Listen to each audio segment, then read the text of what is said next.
I tak sukalah makan mamak. Kenapa? Sebab kotor. Tapi aku pergi rumah dia, bilik air dia, rumah dia, aku sanggup lagi duduk tepi sampah tu.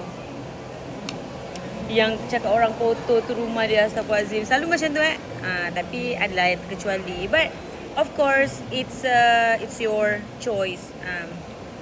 I tak judge. Tapi I judge kalau korang cakap dia sebab korang kata mamak pengotor. Tapi aku tengok kau, toilet kau punya jambat. Salah mamak. I tengah makan mamak. Sedap tau mamak kat sini. Al Yahya. Sedap love. Memang sedap. Dekat Sama Square. Sama-sama apa? Sama Square? Sama-sama square. Sama-sama Square. I suka.